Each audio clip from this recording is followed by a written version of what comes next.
Bonsoir, messieurs, dames. Voilà. Déjà, la Calebasse du Bonheur tient à s'excuser pour cette longue attente. On attendait des personnes qui avaient donc réservé, qui malheureusement ne sont pas là, d'où cette longue attente. Mais en tout cas, nous vous remercions d'être présents et merci beaucoup pour votre soutien. Et puis encore une fois, je vous demande des excuses. Alors, je vais m'agenouiller. Et donc, je vais là. On va bientôt accueillir notre cher star, Monsieur Akaku Zulu Le Pecho, que je demande d'acclamer.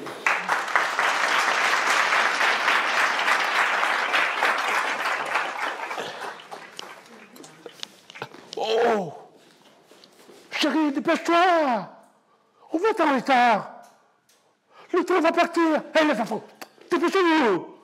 Oh.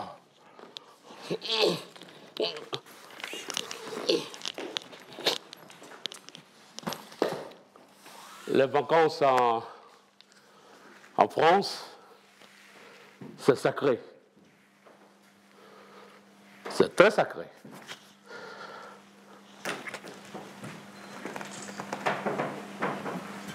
Lorsque le soleil apparaît, c'est la folie. Tu les vois tirer la valise. Tu les vois partir partout, dans le métro. Mais chez nous en Afrique, on a déjà le soleil. Donc tous les jours, on est en vacances. On marche lentement. Chaque jour, on prend 2 heures. 1 heure, 2 heures. Au boulot, on ne court pas. Quand on va chercher les enfants, on ne court pas. Donc, on est toujours en vacances. Mais lorsque les vacances arrivent en France, au mois de juillet, août, même le médecin même du quartier, il met son répondeur. Quand tu téléphones, pour prendre un rendez-vous, c'est le répondeur qui te répond. « Hé, je suis en vacances et je suis de retour au fin août. » Par contre, lorsque tu vois les plages, un jour je suis allé à Cannes, je vois, on a mis des cailloux partout. Par contre, chez nous, lorsqu'on voit la plage, il y a des sables fins, du nickel. On peut s'amuser comme on veut. Alors, c'est souvent c'est ça qui fait un peu la différence. Et lorsque tu le vois, il y a d'autres qui sont déshabillés. Et ils sont bronzés comme des écrevisses. Et nous, on n'en a pas besoin. Donc, souvent, quand je vois ces genres de trucs-là, je me mets à rire. Mais les vacances sont très importantes en France ici. Et quand un enfant qui n'y va pas, une femme qui n'y va pas, un jeune qui n'y va pas, il est désœuvré. Il est malheureux. Raison pour laquelle nous, la Calebasse du Bonheur, on a fait cette association-là pour pouvoir récolter un peu d'argent pour envoyer les enfants en vacances. Aujourd'hui, il n'y a pas eu du monde. Mais je pense qu'un moment viendra où ils viendront nombreux. Mesdames et messieurs, ceux qui sont là, je vous remercie beaucoup. Je vous remercie et le spectacle va commencer.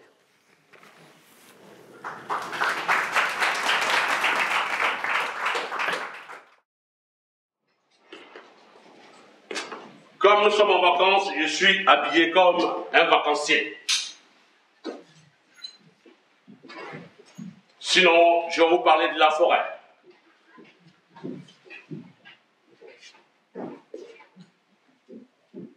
J'arrive en France. Et des amis français me disent, ah Kakou, je dis oui. Écoute, on t'invite à aller ramasser des champignons. En France ici? Je dis oui.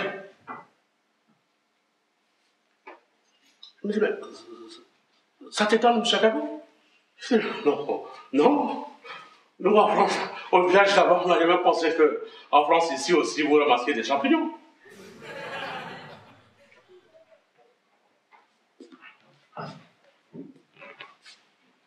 Voilà les préparatifs. Pour aller ramasser des champignons, ils ont des appareils photo. Et il y a un guide des champignons. Où il y a des champignons vénéneux, tu vois, c'est comme ça ils disent, hein. Ça, les champignons non comestibles et les champignons comestibles. Ça c'est quoi ça? Mais les blancs ils sont forts, hein. Nous, à l'école là-bas, on nous a jamais appris qu'ici on ramassait des champignons. Nous on pensait qu'après, à la France ici, il n'y a que les belles femmes, il n'y a que les belles bagnoles, il n'y a que les maisons qui touchent le ciel. Et les arbres dont on nous parle, ce sont les sapins, c'est-à-dire à Noël. Donc voilà ce que nous connaissons. Et on me dit qu'ici, on peut ramasser des champignons. Et lorsqu'on nous parlait des sapins, c'était quoi? Notre instituteur qui nous enseignait, qui était vraiment un blanc, il savait que nous, on n'a pas de souliers aux pieds. Et on chantait Papa, merci Papa Noël. Merci Papa. Et puis on était 200 élèves, sans chaussures. Merci Papa Noël. Parce qu'on ne connaissait pas trop les chansons, hein. Avec des souliers par milliers. N'oublie pas me juger. Et puis, on avait tous des orteils qui étaient vraiment fichus, on était là, comme ça. Il y a d'autres même qui avaient des chics, et puis on est là, et voilà. Et on se, hein. Et c'est moi qui vais aller ramasser des champignons ici, en France, dans une forêt française? On dit oui. On part. On me donne des bottes. Je les mets. Moi, chez moi, quand je vais dans la forêt, il n'y a pas de bottes. Je suis pieds nus. On me donne des bottes. On me donne un petit kawé, des gants, un petit panier pour mettre les champignons dedans. Ouais, et un petit bâton pour pouvoir... Et on arrive, c'était dans le 86, je me souviens encore, vers Auxerre. Et on arrive dans la forêt. Moi, je pensais que j'allais découvrir la forêt qui est chez moi, ici. Mais je vois, c'est des clairières. Et puis, allez. Et vous avez aussi des boussoles. C'est votre GPS, là, boussole, pour ne pas se perdre. Mais chez nous, là-bas, tout ça, on ne connaît pas. Si on voit que la forêt est très, très, très grande, on attache des arbres, hein, sans des repères.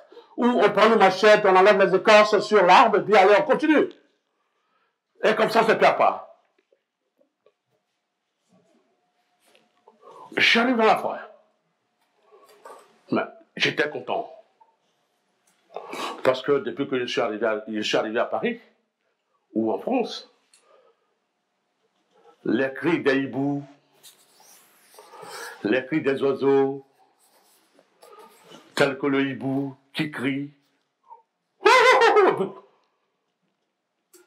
Un coup, tu trembles. Me manquait. Alors, on arrive la fois, je commence à marcher un peu partout. On dit, hey, Kakou, ne te perds pas. Mais pour moi, c'était un entraînement, ça, c'est rien, ça. Alors, je suis habitué. Je parcours la forêt comme ça, puis je passe par là, je reviens, tout ça. Ils sont là, tout doucement, tout doucement.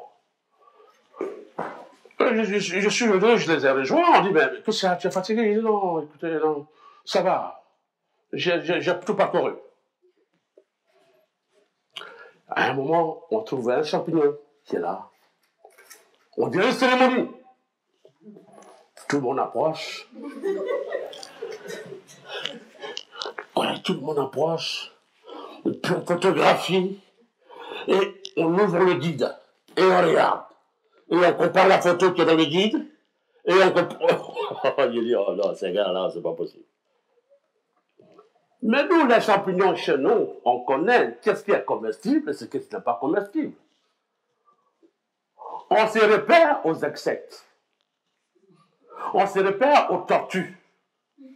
On se repère à ces animaux-là. Parce que les animaux aussi aiment les champignons. Donc, lorsqu'on voit des insectes sur ces champignons-là, on dit non, c'est comestible. C'est tout. Parce que l'animal même est comme nous. La tortue, quand elle voit ça, elle ne bouge plus. Elle dort là. Et tous les jours, elle bouffe. Tous les jours, elle bouffe. Donc, quelquefois, on vient, on ramasse les champignons et on ramasse la tortue. Ah ben oui. Je ne sais pas si vous avez goûté une fois l'omelette des tortues. Mais c'est bon. C'est 6 parts comme ça. Bien là. Bien 6 parts comme ça. C'est très bon. Donc, on ramasse ça et on ramasse tout. Chez nous, il y a les champignons qui poussent sur les palmiers, qui sont morts. Les arbres qui sont morts. Même sur les terres plates, dans les rizières, un peu partout. Donc, chez nous, il n'y a pas de guide. Mon ami Jean me dit, mais écoute, donc quelquefois, vous êtes empoisonné alors. Vous vous empoisonnez. Parce qu'il faut des guides. Il y a des champignons qui sont vénéneux. Comme il y avait son papa, on était 10. Et le couple partait. Et les enfants, je leur ai fait asseoir, il dit, asseyez-vous. Je vais vous parler de la forêt. Quand vous voyez Nicolas Hulot avec ses parampans là, putain, bah, c'est pas ça, parce qu'autour de lui, il y a des caméramans, il y a des médecins, il y a tout. Et il nous montre, il vous montre. Mais chez nous, c'est pas ça. La forêt, elle est compacte, dense, humide. Et lorsque tu vas sur la piste, tu ne sais pas où tu mets ton pied. Soit il y a un serpent, ça, le fait que tu mets ton pied, peut-être que si tu mets ton pied dans la gueule même du serpent. Ah oui, ça c'est vrai. Ça c'est vrai. Et lorsque tu vois les arbres, il me montre un arbre, il dit, Akabou, hey, tu sais cet arbre-là, il a 150 ans. Et l'arbre, je suis allé à côté, j'ai là, tout mon bras entouré, il a 150 ans sur cet arbre-là.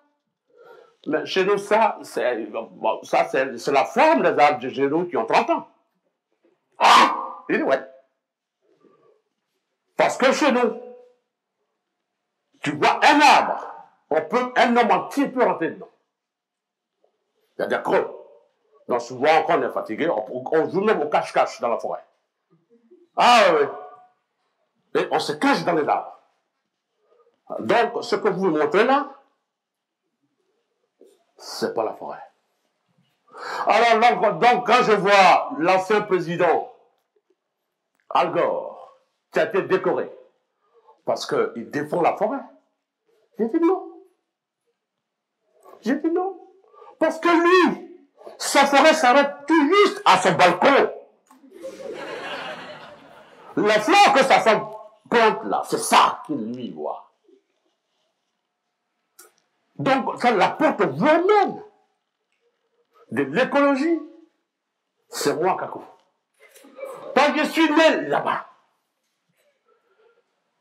pour comprendre la forêt, il faut être né dans la forêt, ou près de la forêt, pour comprendre sa valeur.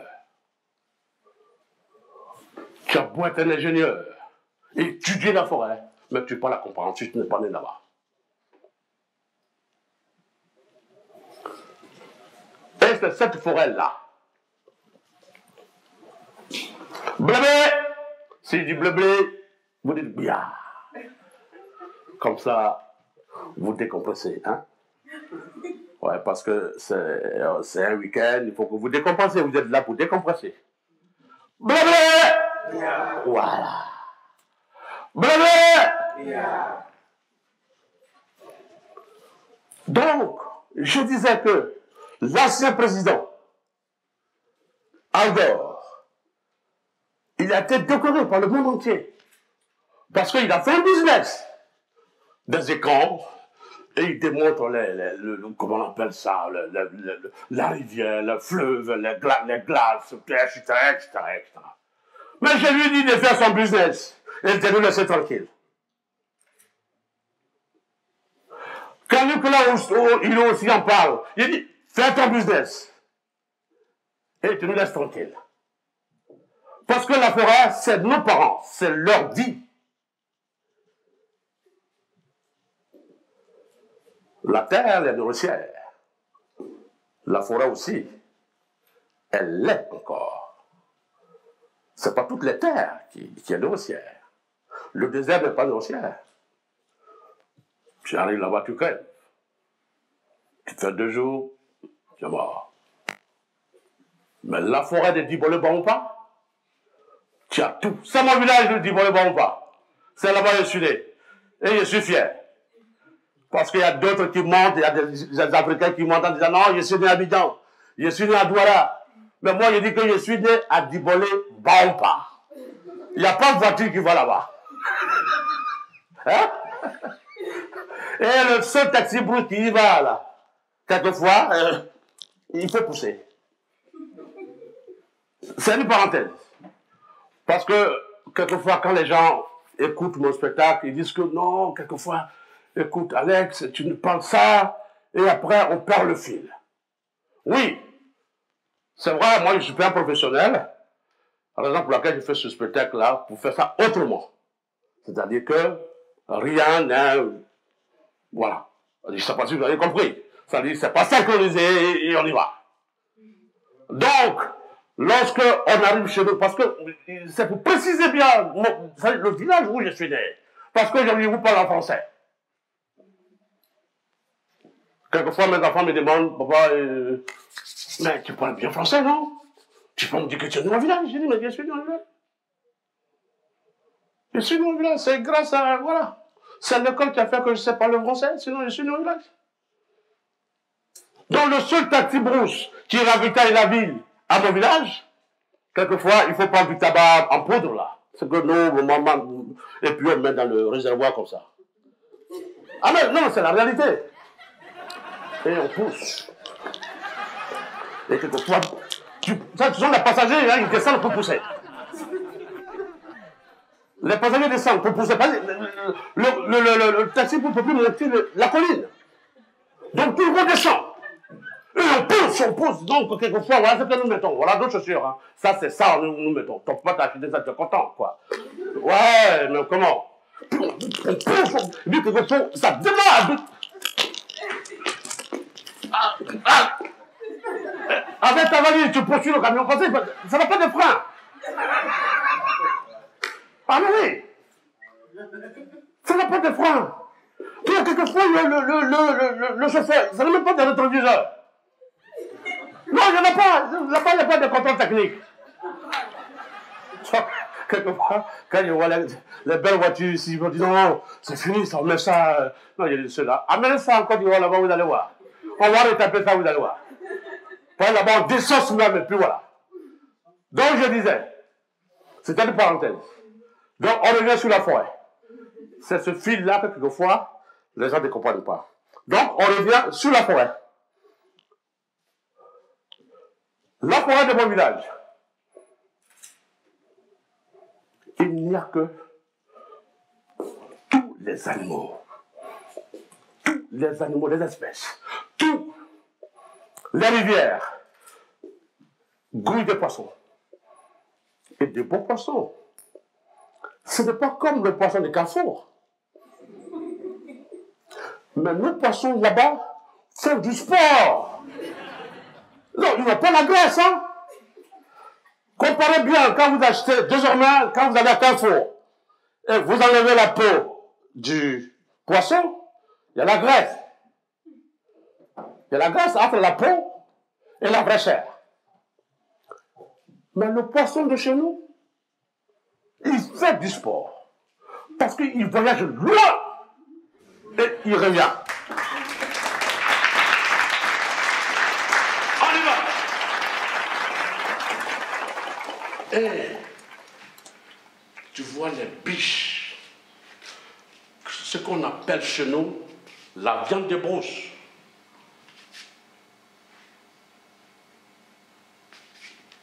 Balèze comme ça.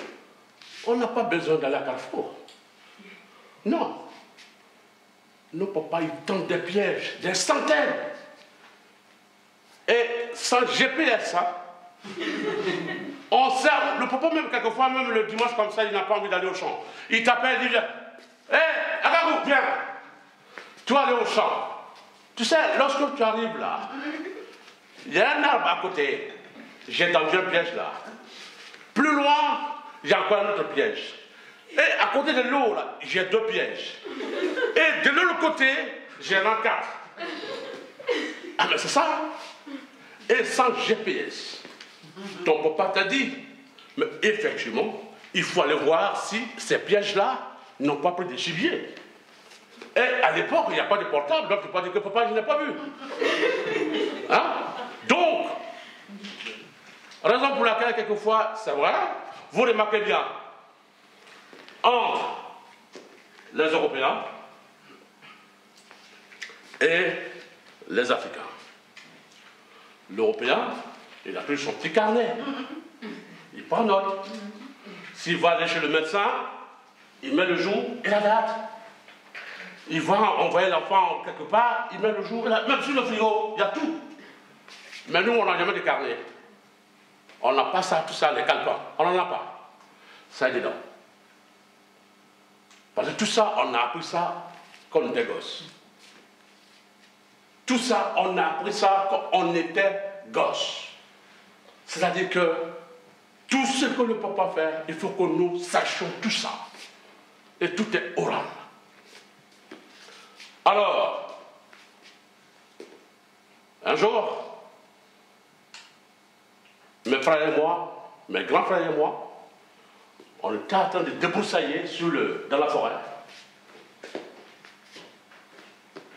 Et à l'époque, il y avait 10 ans. Au moment où parce que ici vous appelez ça coupe-coupe. Donc au moment où je faisais ça, avec mon bâton, je vois un serpent python qui dormait. Cornu comme ça. Là. Qui avalait les lièvres. Mais éteignez vos portables, s'il vous plaît. Alors, je vois le serpent et je crie. Serpent! Dans ma langue à moi, on dit Tébia! Quand je dis Tébia, il y a tout le monde! Comment ça? C'était la débandante totale. Et j'ai un grand-oncle qui était en train de tendre un piège quelque part, il a attendu nos cris. Et il arrive en tant que un brave homme. Chez nous, on appelle ça brave-terre. tu viens. Qu'est-ce qu'il y a? Vous êtes des grands garçons et puis à côté d'un serpent, vous fuyez comme ça. Ça veut dire quoi ça? Venez, je vais vous montrer comment tuer un serpent. Venez, venez là. Et nous tous. Et voyez-vous, là-bas, ce sont les 4 sexes qu'on a. Ici, il y a rien. C'est ici seulement qui est caché. Mais la peur, quand quelqu'un a peur, c'est pas seulement le visage. Quelquefois, c'est sur les fesses. Tu vois ça bougeait comme ça. Mon oncle qui parlait là, lui-même, il avait peur. Même il y a moi. Hein, il avait peur, hein? Mais comme nous sommes tous là, il faut qu'il nous démontre comment on peut tuer un serpent. Parce que son nom, comme on dit chez nous, est gâté. Parce qu'on arrive au village, on dit non, c'est lui aussi, il a eu peur. Et sa femme ne lui donne même pas de quoi manger. Alors, c'est pas comme ici, où tu as mal à l'œil, tu vas toujours voir un spécialiste.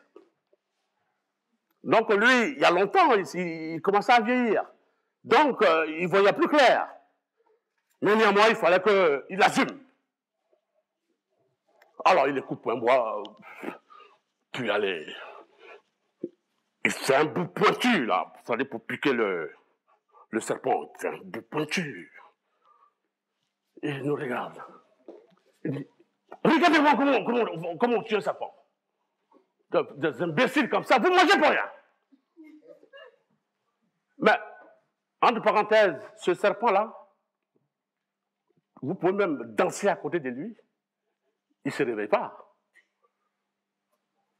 Mais il est comme un jambe là. Mon oncle arrive et il prend le bâton. Mais il n'a pas compris que le bois qu'il a coupé était à demi sec. Le milieu. Il suit après et laisse. Il n'a pas vu. Nous aussi, on n'a pas vu. Et on voit ces fesses-là qui bougent comme ça. Qui bougent comme ça. Mais moi, j'ai compris que lui, il avait peur.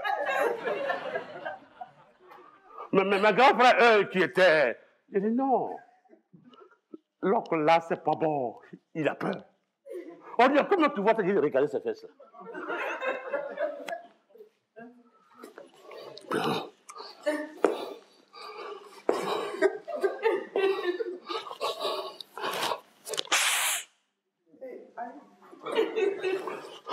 Donc, moi, j'étais derrière.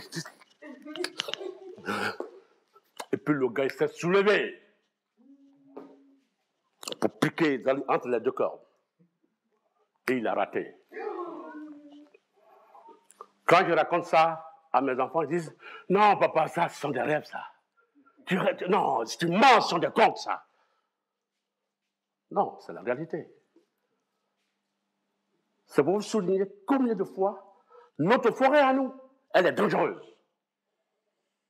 Il faut être tout le civil. Il faut être à l'écoute. Il faut que tes narines marchent. Parce qu'il y a des odeurs, des animaux aussi dangereux. Donc, une fois que tu sens, tu te retournes.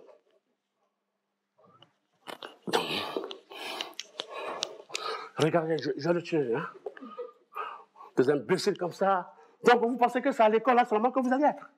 Mais un jour viendra, c'est ça l'essentiel. Le travail de la terre, c'est ça l'essentiel. Vous êtes nés ici, c'est comme ça que vous allez travailler. Des salopards comme ça. Bon, écoutez, ouais, parce que tu sais, les oncles là, quand ils parlent, ils insultent trop. Hein? C'est pas comme ici où on blague avec un enfant. Hein? Là-bas, l'enfant est roi ici. Mais là-bas, non. Hein? L'enfant qu'on parle... Non, oh, va dormir. Mais c'est fait tard. Ça va, là.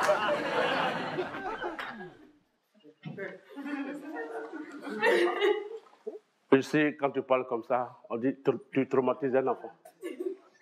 Et on appelle l'assistance sociale. C'est ça, non? Donc, on y va. Oh!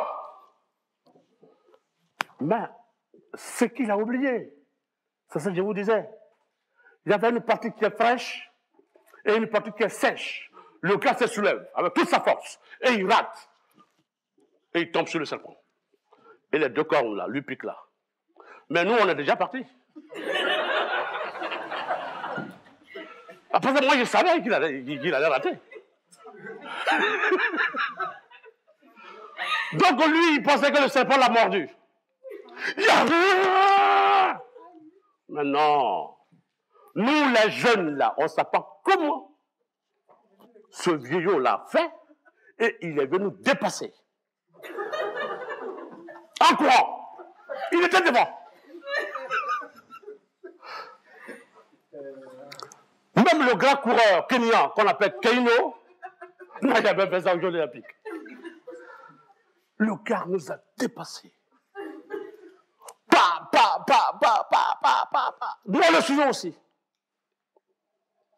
Et nous sommes arrivés dans une clairière. Tout le monde respirait.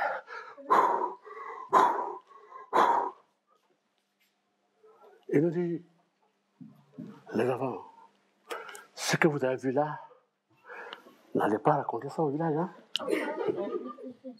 N'allez pas raconter ça là-bas. Ça ne sera pas bien pour nous. Mais moi, je suis gosse. J'ai attendu. Quand nous sommes arrivés au village net, j'ai appelé mon père, il dit, voilà, lui, il est tombé sur le serpent.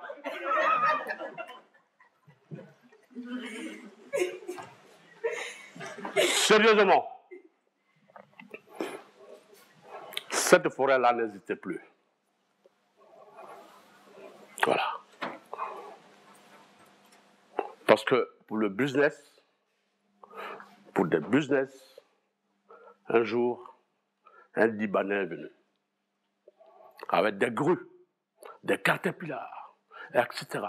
Sans demander même d'autorisation au chef du village. Rien. Et tous les villageois se sont levés pour le contrecarrer. Et il y avait les gendarmes. Commencent à chicoter nos parents.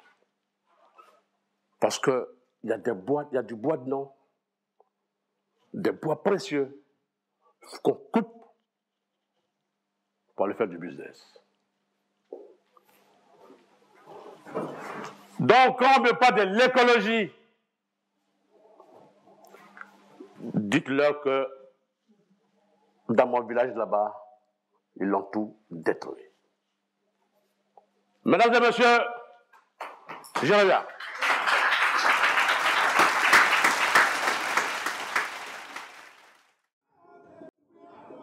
Merci. Et donc, pour la deuxième partie, je vous demande d'accueillir notre très chère star. Et j'attendais le nom.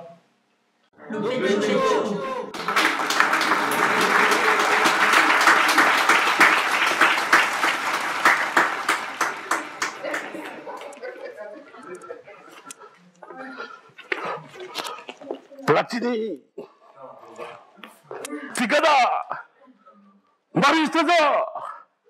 Ça, c'était des joueurs.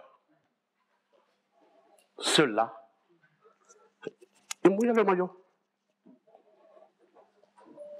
Ton enfant pleure. Tu regardes la télévision. Tu es en train de regarder la télévision. Et ton bébé pleure pour son lait. Et tu le laisses parce que, en allant chercher l'enfant, tu penses que tu vas rater l'action.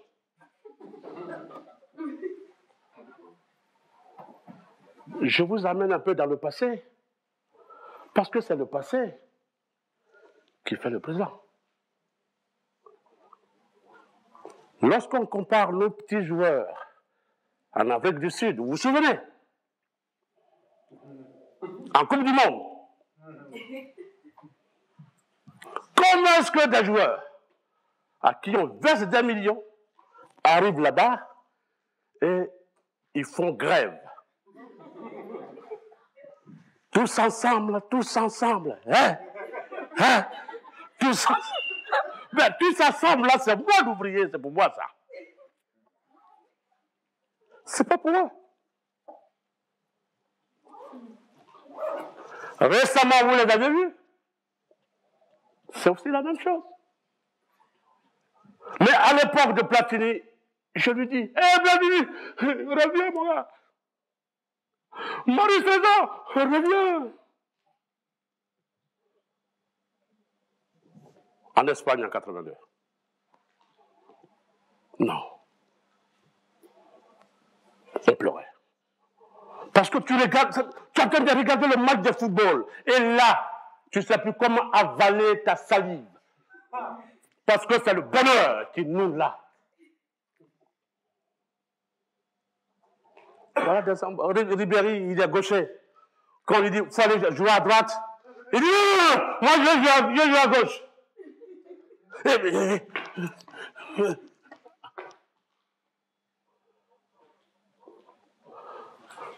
Mais voyez-vous, je ne peux jamais parler, parce que tellement qu'en Afrique, il y a pas mal de trucs à dire. C'est vrai, on n'en pense pas trop, mais c'est notre façon à nous. Mais on peut comparer. Tu vois le petit blanc, quand il veut jouer au football, il a déjà d'équipement. Perdez-moi tout. Il a même son idole même là, le numéro de son idole là. Et nous, c'est pieds nus. Même une simple chaussette que tu as ramassée quelque part, là, ça te suffit. Ah, mais oui, tu as ça, mais tu es content, quoi. Peut-être tu es différente. Et comment? Et le match, c'était quartier contre quartier. Ou famille contre famille. Il fallait défendre l'honneur même de ta famille. Il n'y a pas d'arbitre. Non. Il n'y a pas d'arbitre. Et on jouait. Et on n'a pas été à l'école. Mais quand le match commence comme... Et puis il y avait d'autres petites copines à côté. Et qui chantaient nos noms. Donc il fallait savoir jouer pour que ta petite copine là puisse dire ton nom. Ça te suffisait. Donc je vais vous traduire ça en français. La chanson était comment il s'appelle? Il s'appelle le Pécho. Ce sont les filles qui chantent comme ça, hein? Donc, on joue là. Comment il s'appelle? Il s'appelle le Pécho. Le Pécho, yeah. Le Pécho, c'est mon cœur. Il y a 15 ans! Mais quand ta copine dit c'est puis tu as attendu avec la balle là. Mais non, tu peux suivre la montagne.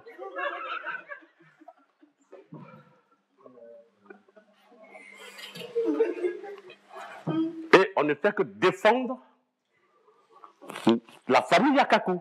Et on joue contre la famille Bodo. Vous voyez, c'est pas un grand match. Il n'y a pas de drapeau de nom, mais c'est simplement l'honneur. C'est à vous de comparer entre ce que je dis et notre équipe de football d'ici. Et le ballon qu'on avait, c'est pas un ballon. Hein. Mais on se rendait dans la forêt. Et ce que vous appelez ici EVA. On blesse. Et c'est la sève qui coule. Et on est 200 gosses. Et on met nous, ça dit, chacun tend son ventre. Et ça coule là-dessus. Et nous-mêmes, les jeunes gens, allez-y, asseoir-les, voilà. Excusez-nous, on commence à arrêter, il y a d'autres qui viennent.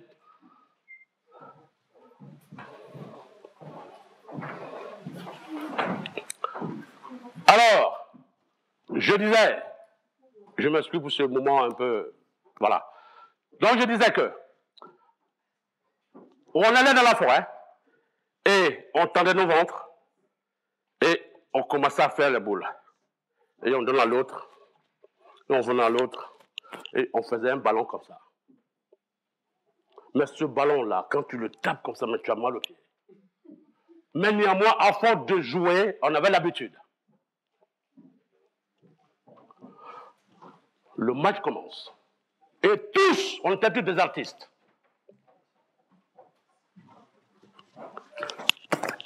Quand le match commence, on est là. Et tu vois le plus chevronné, il prend la balle, et tout le monde, puis il voit le gardien, et lui, il lui fait la passe. Tout justement pour ce football, c'est-à-dire pour galvaniser le public. Et c'est le public villageois. Hein? Oh. Et l'autre camp par la balle. Et il fait la même chose. Tout juste pour galvaniser le public. Mais aujourd'hui, lorsqu'on voit Benzema, il joue bien en Espagne, et ici, il est là, il coule comme un dindon, là. Tu vois, Nassiri, il est là, parce que des enfants comme ça qui sont nés dans les HLM, aujourd'hui, comme vous avez des millions, vous ne pouvez plus nous respecter. C'est comme ça qu'on joue au ballon. On mouille le maillot. Et tout le monde est content.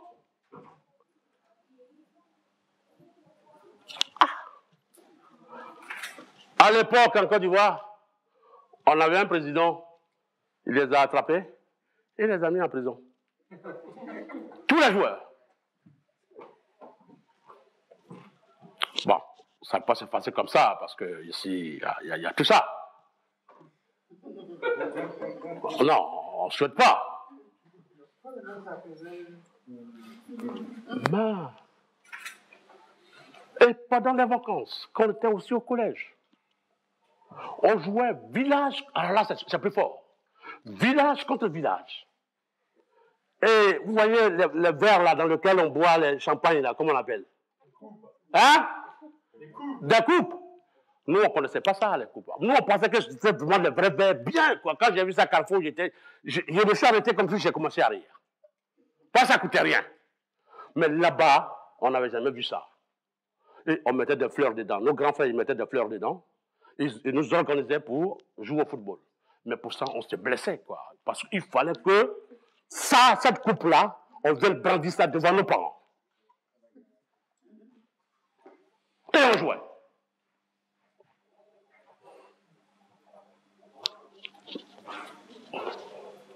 Ce sont des joueurs, ça?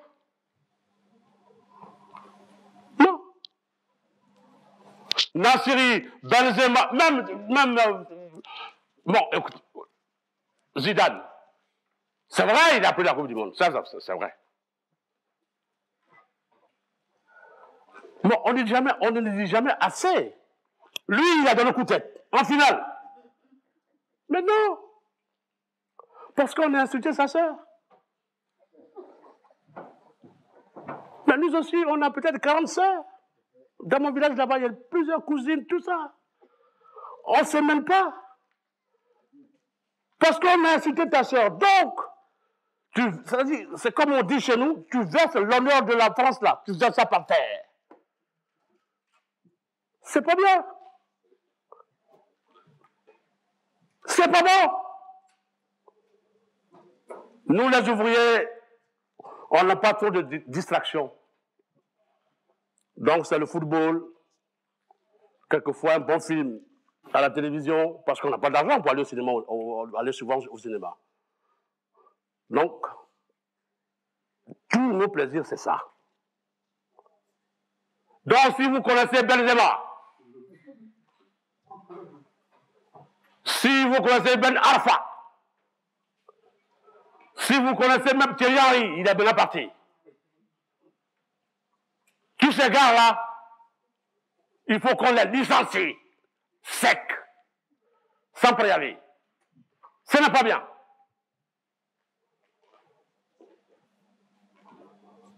Voyez-vous, comme je vous disais, que j'ai aussi joué au football.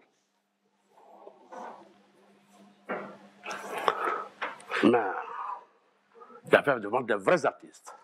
Ils prenaient la balle comme ça, puis ça tombe là. Et là, il n'a pas appris à l'école. Hein. Il n'a pas appris à l'école. Le gardien, il n'a pas appris à l'école, mais c'est en regardant.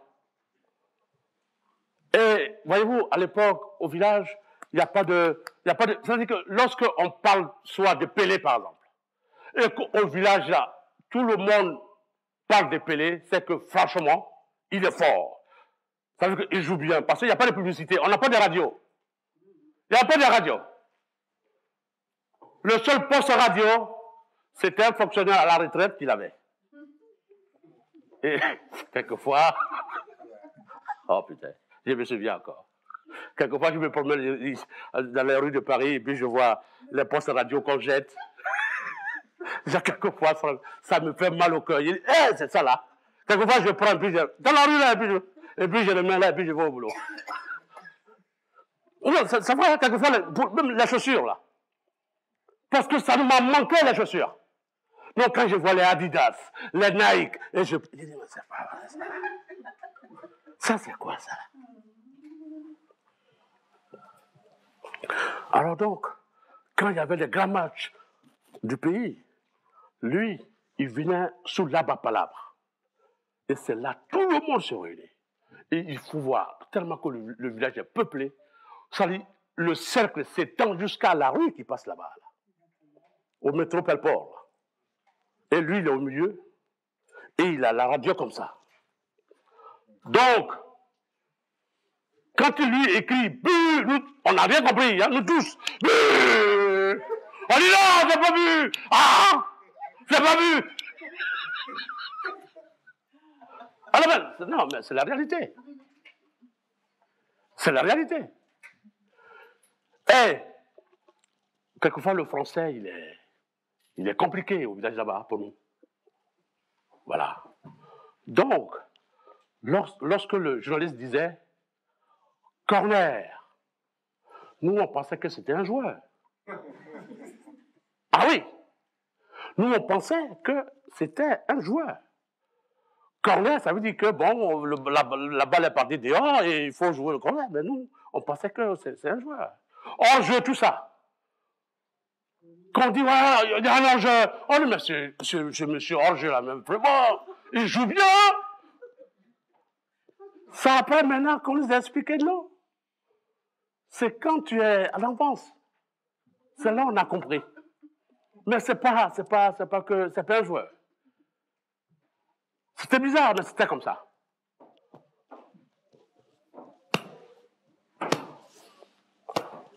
Nos enfants nous ont dessus. Ils ne savent pas jouer au football. Ils font la publicité. Comment est-ce qu'un joueur peut faire la publicité? Là, une chaussure de Nike, une chaussure d'Adidas, et non. Un joueur, c'est un guerrier. Parce que tu as le drapeau du pays. Donc, il faut démontrer. C'est 110 millions d'habitants qui te regardent. Et tu fais ça. Et quelquefois, on insulte même tout le monde. Mesdames et messieurs,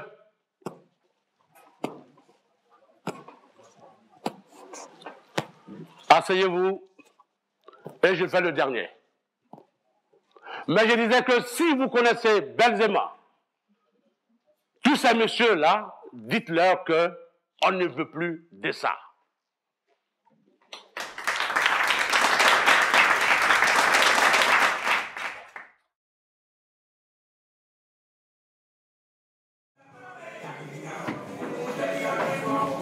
Nikos!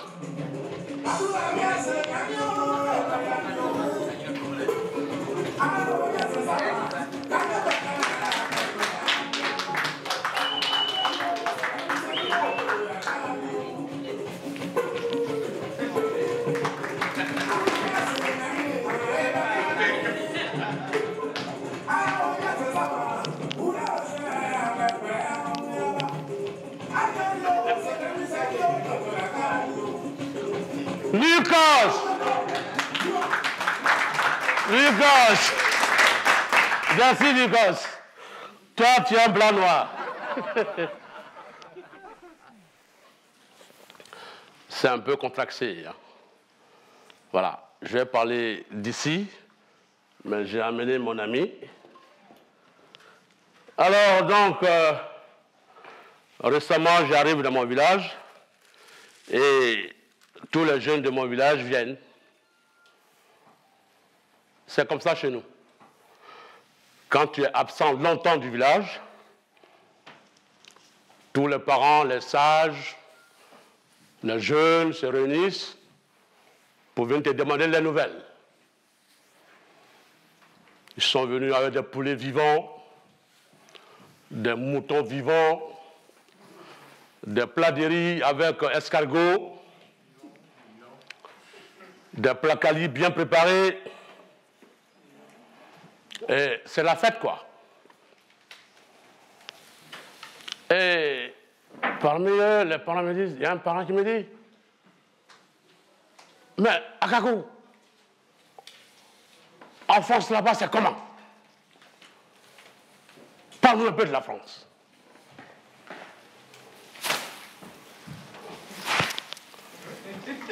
Parce que là-bas, quand on arrive, on n'est plus en pantalon hein, d'ici, là. Hein. C'est comme ça. Il ne faut pas se moquer des gens. Être en costume, en cravate, tout, et puis voilà, non. C'est comme ça. Il y a une mouche qui passe et puis qui fait ça. Et quand tu n'as pas ça, il passe...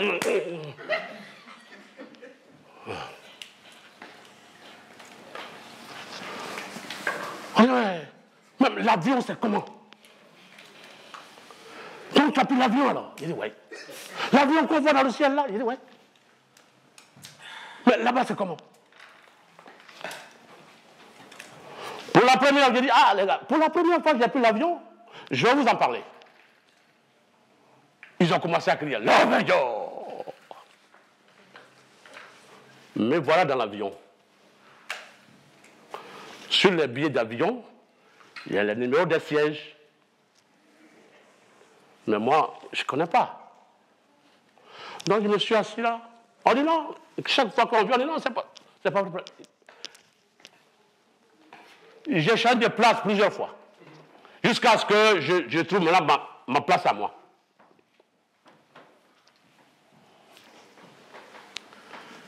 J'étais à la fenêtre. Et je vois l'avion qui bouge. Et il y avait un rouquin, un blanc, un bon français, un bien blanc, là, à côté de moi. Lui aussi, il a peur comme moi. Moi, je regardais ses yeux. Je voyais que le gars aussi, il a peur comme moi. Je dis, aïe, toi, c'est pas toi qui as fabriqué l'avion? Puis l'avion décolle un coup. Puis j'ai commencé à crier. Y'a quoi? Lui aussi, de son côté, dit, mon Dieu, c'est fort. Lui aussi me regarde, mon Dieu,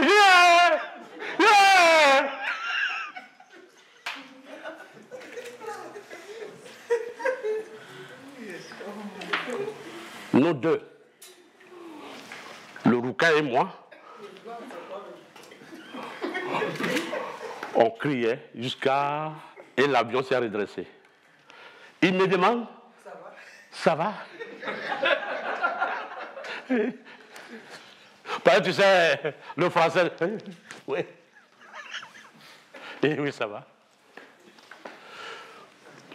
Alors, et tu vois le silence de mort. Par exemple, tous mes frères et parents, quoi, qui sont là. Ah bon, non, l'avion, ça... Est-ce que là-bas on mange? J'ai dit, oui, on mange. Mais donc, à un moment donné, je vois une belle femme avec un chariot qui passe parmi les... Et il donne les plats. On vient vers moi. Bonjour monsieur, qu'est-ce que vous voulez manger? Mais moi, je ne connais pas les menus. Il y a des spaghettis, il y a carottes râpées, il y a tout ça. Qu'est-ce que vous voulez manger, monsieur? Et c'est ma petite voisine. C'est une petite blanche qui est née en Côte d'Ivoire, qui a dit, non, monsieur, donnez-lui du spaghetti. Elle s'est coiffée comme une petite fille rassa, là. Donc, j'ai pris le spaghetti, mais avec voilà, leur cuillère façon, là, plastique, là. Je n'arrive pas. J'ai mis ma main. Hey! Moi, tout ça, c'est pas pour moi, ça. Je suis né à Dibonné. Je m'en fous.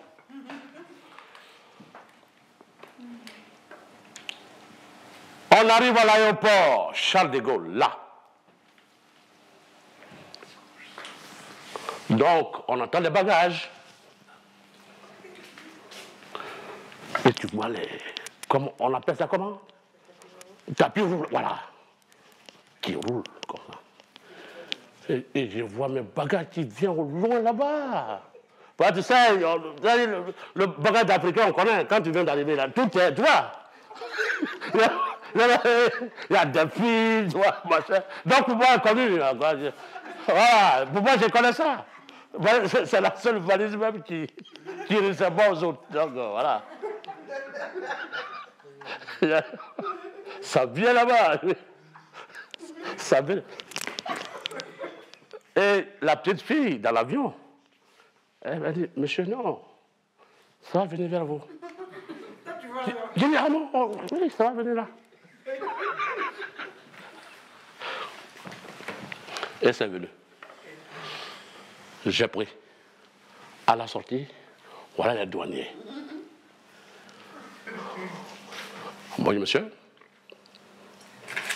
Avez-vous quelque chose à déclarer?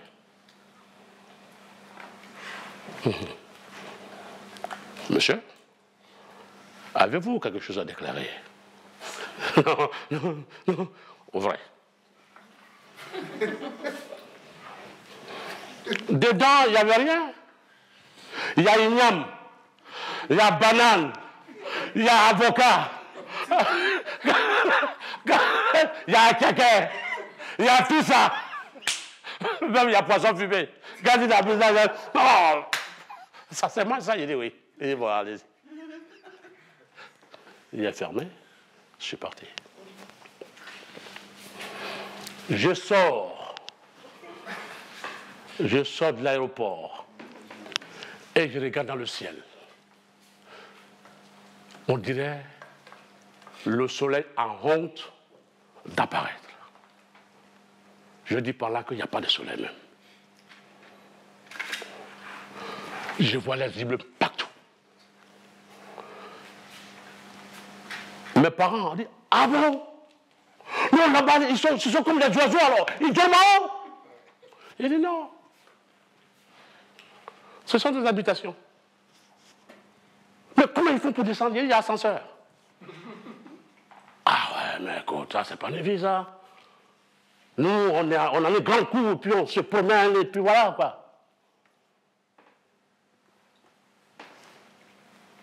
On arrive là où j'allais habiter, chez mon tuteur, entre guillemets. La personne, ici, on appelle ça l'hébergeant. Il arrive, et la porte s'ouvre, et on rentre. Mais, c'est pas vrai. Chez nous, là-bas, la porte, il rentre. Et tu fais ça, et tu ressors.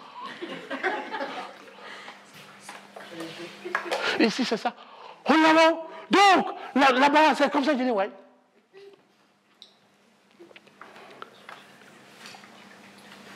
Alors, mon hébergeant, il dit, Akakou, il faut aller acheter du pain. Je prends l'argent, je descends. Mais cette fois-ci, la vitre ou la porte du boulanger, c'est pas la même chose que moi j'avais. Ça fait ça. Quand tu arrives comme ça, là, pas. Donc, moi, je suis... Puis, je suis tombé à terre en même temps. Bébé! Donc, mon grand-père qui était là, il me dit, mais là-bas, là, les personnes âgées comme nous, là, ils sont comment? J'ai dit, non, là-bas, je me suis promené, mais je n'ai pas vu des personnes âgées. Et comment ça? J'ai dit, non. Il n'y en a pas là-bas. Non, tu mens. J'ai dit, oui, il y en a. Mais eux, les personnes âgées, ils les mettent dans une maison.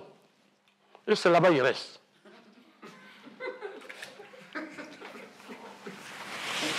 Mon grand-père me dit, mais ce que tu racontes là, c'est pas bon. Ça veut dire que là-bas, il n'y a pas la vie alors. Moi, je n'irai jamais là-bas. J'ai dit, mais c'est leur coutume. Ils ont construit des maisons bien. Et on te met là-bas. Tes enfants viennent te voir ou ils ne viennent pas te voir. Tes petits-enfants viennent te voir ou ils ne viennent pas te voir. Et tu es là. Et ce sont nos femmes là, nos femmes, nos sœurs là, africaines, arabes, etc., qui les lavent. Donc, un homme, il est lavé par une femme là-bas. Il a dit, ouais. On le lave. Il dit ça comme ça. Et ils me disent, mais comment vous mangez là-bas? Parce que les paysans sont des questions simples qui les intéressent. Ce n'est pas les gros conseils là, non. Mais comment vous mangez là-bas? Je dis là-bas, ils ont une grande maison où il y a toutes les manger du monde. Je dis, mais comment ils font un peu, ils ont toutes les manger du monde? Je dis, ça vient de partout. Donc si tu viens acheter du pain, il y en a. Tu veux manger haricots, il y en a. Tu veux manger poisson, il y en a. Tu n'as pas besoin de bouger, il y a tout ça. Même quand tu achètes tout et tu pars maintenant à la caisse, et voilà, il y a une femme voilà, qui est là, qui papa, et puis voilà, tu payes, tu t'en vas avec ta nourriture. Mais à Kakou, mais la France même, mais les Blancs, ils sont forts. Hein? Comment ils font tout ça? Il dit, mais c'est comme ça. Il dit, mais là-bas, ils sont pressés. Là-bas, personne ne marche doucement. On y va. Au moment où nous on marche ici, doucement, et puis on fait toujours la fête, il dit, là-bas, tout le monde est pressé. Même le bébé me met dans sa poussette, il est pressé. Parce que son papa court.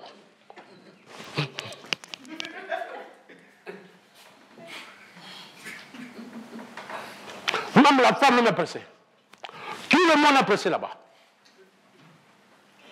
Mais Akakou, donc cela veut dire que toi aussi tu es pressé? Il dit non, j'ai voulu faire ça aussi, mais quelquefois j'ai eu mal au ventre.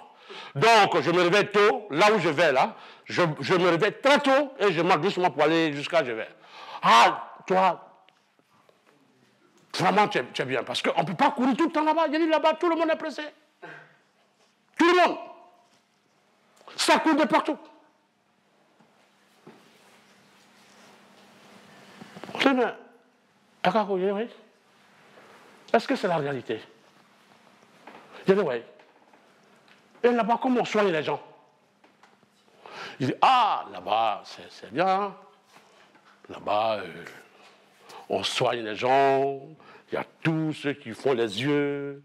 Il y a tous ceux qui font accoucher les femmes. Il y a tout ça, il y en a.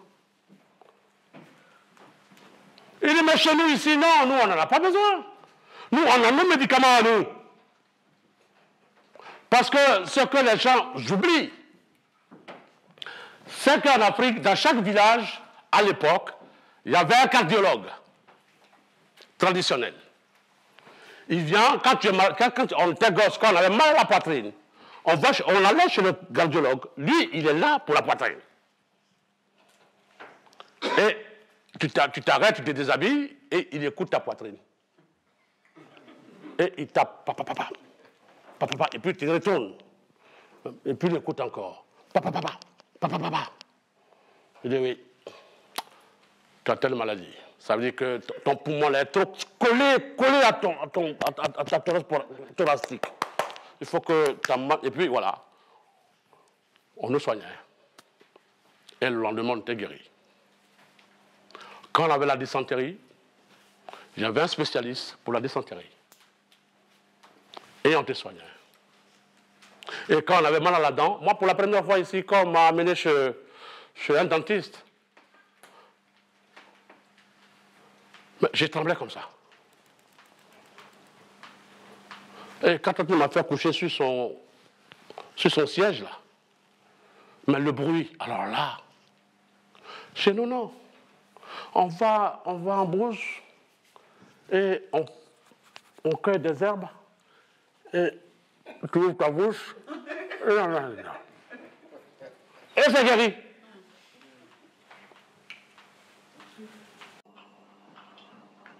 Et la brosse à dents Colgate que vous avez ici. D'ailleurs, même j'ai écrit au directeur général de la Sécu pour que désormais, on puisse utiliser du bois comme cure-dent. Ce que nous on fait, on jette là-bas. Là. Et puis on fait comme ça. C'est mieux. Ça ne donne pas carie. Ça ne coûte pas cher. Hein? Non, ça ne coûte pas cher. Mais on peut se brosser au volant de sa voiture. Hein? Il n'y a pas l'eau. Même au bureau, quand tu n'as pas envie de parler à quelqu'un, tu mets de là et puis tu es là. C'est pas vrai? Blablabla. Yeah.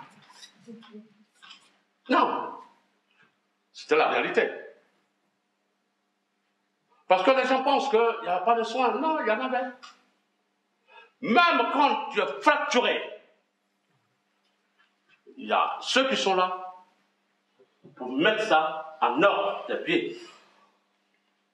Et on te soigne bien, et le lendemain, plusieurs jours plus tard, tu es guéri. Il en avait. Alors donc, je demande à mon l'assistance, me dit, mais Akakou, paraît-il que là-bas, il fait aussi très froid. Il dit, ouais, il fait froid. Oh, mais comment tu fais? Il dit, non, il y a du chauffage. Mais là-bas, dans ce cas-là, il faut avoir une femme alors. Il dit, non, on n'en a pas besoin. Mais il y a du chauffage. Mais quand le froid arrive, franchement, on a mal aux pieds partout. Et vraiment, on ne dort pas.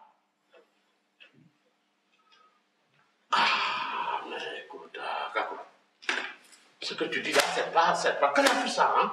Donc toi, tu as subi tout ça. Il dit, oui, il a subi tout ça. Mais là-bas, si tu n'as pas de papier, on t'appelle sans papier.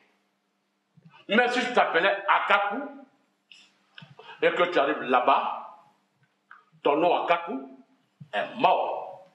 Tant que tu n'as pas eu de papier. Ça dit ton nom Akakou revient lorsque tu as papier.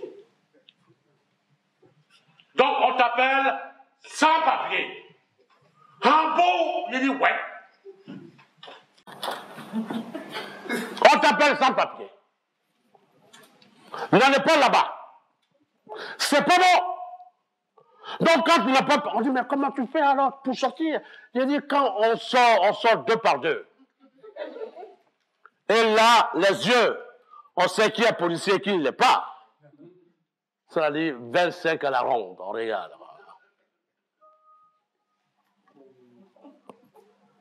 Et quand on voit un policier venir, Dieu seul sait.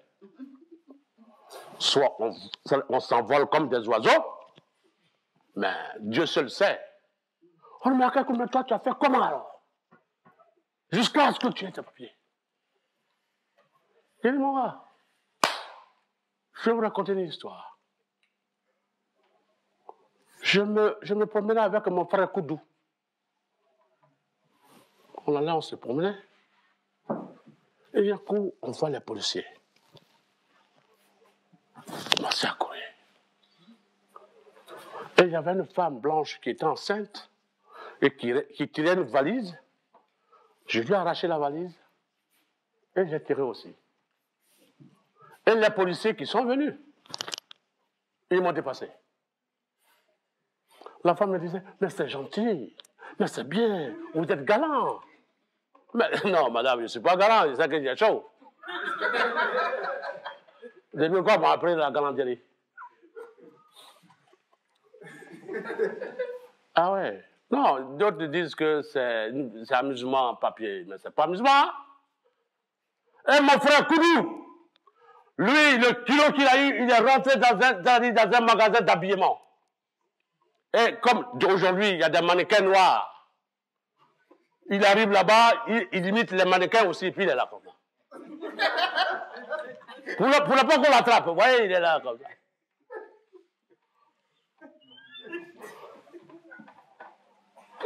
Les policiers arrivent. Ils s'adressent au chef du magasin. Moi, je me suis dit, vous n'avez pas vu quelqu'un rentrer dans votre magasin? Il dit, mais non. Lui, il n'avait rien vu, le chef. Allez, le gars, il prend son, on l'appelle ça matraque, oui, c'est ça. Il prend ça, et puis commence à, il tape les pieds, là, quoi. Il dit, moi, j'ai vu quelqu'un rentrer ici. Putain, bon. Et ça dit qu'il a mis un coup sur ses pieds, là. Il a commencé à pleurer. Et voilà. Mais ce sont ces mêmes gars-là qui n'ont pas de papiers, qui travaillent au noir. Quelquefois, ils travaillent à l'Assemblée, ces mecs-là. Quelquefois, ils travaillent sur le goudron, là, en train de travailler.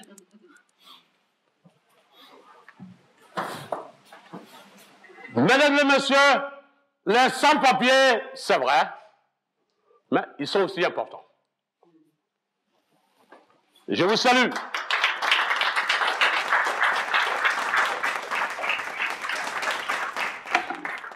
Voilà, je vous remercie tous. L'association La Calebasse du Bonheur, en somme, moi, je travaille, hein.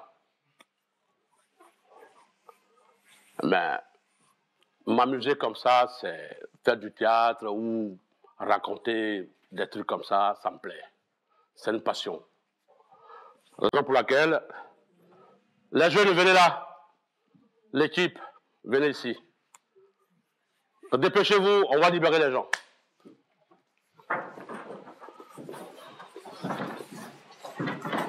Ouais, une partie dehors. Une partie dehors.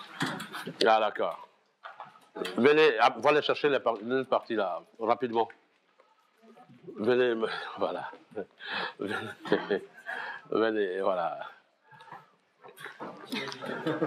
Voilà, il y a Cédric. Voilà, venez là. Voilà.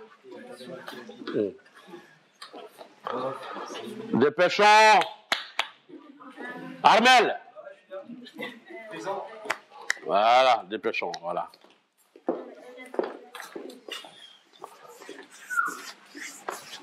Voilà, donc je disais que l'association La Calebasse du Bonheur, c'est dans ma cantine au boulot que lui et moi, on en a parlé. Et c'est dans ma cantine au boulot, on a rédigé tout ce qui est règles, etc., etc. Et il a dit, Agakou, écoute, on fait une association, parce que ici, quand on fait le théâtre, c'est très tôt, à l'âge de 16 ans, 20 ans. Mais comme c'est ta passion, on fait une association et l'argent récolté pour pouvoir amener les enfants en vacances. Donc, depuis, c'est ça qu'on fait. Ces jeunes-là, il y a des travailleurs dedans,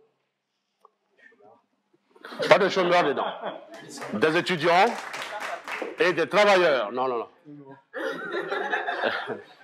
Et c'est grâce à mon fils Philippe qui a réuni tous ses amis. Il est là. Et depuis, ses amis ne m'ont plus jamais quitté. Voilà Rosette, qui est aussi la pionnière. Présentez-vous. Caroline, Akakou Philippe, Armel, hein? Armel Dieu. Voyez, lui, c'est un gars, il est timide. Il aime bien le nom Armel. mais il n'a jamais dit Dieu. Non, Armel. Donc c'est Armel Dieu. Non, mais Armel, ça fait breton.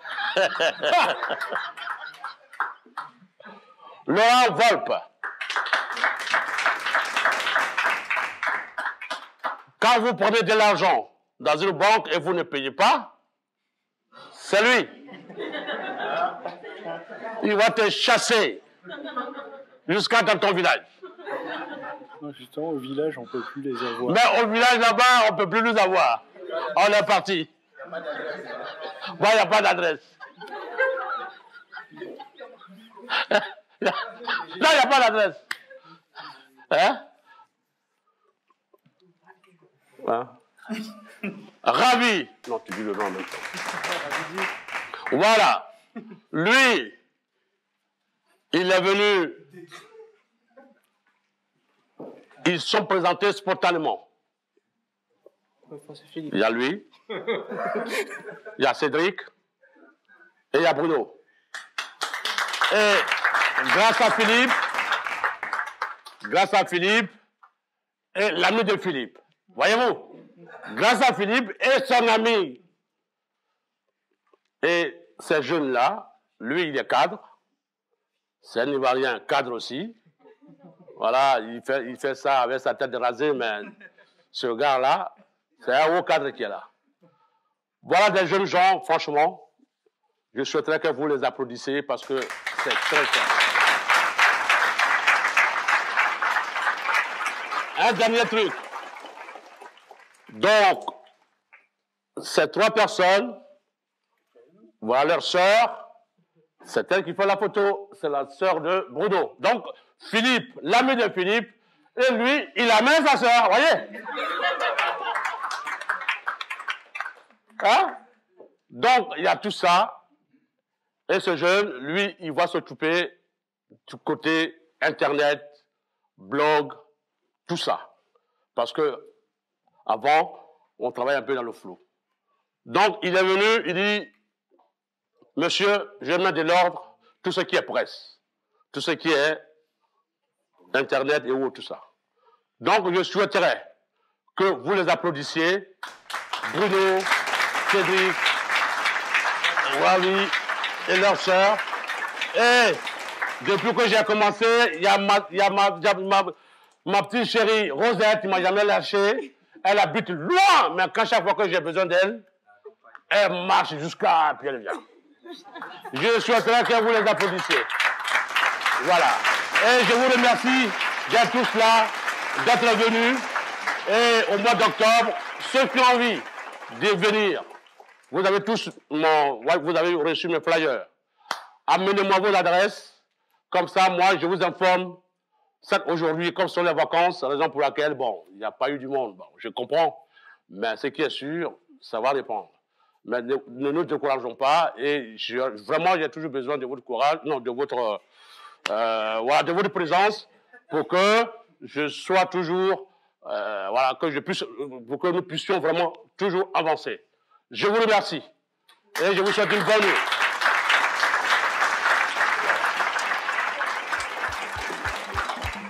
Monsieur le régisseur, je vous remercie beaucoup.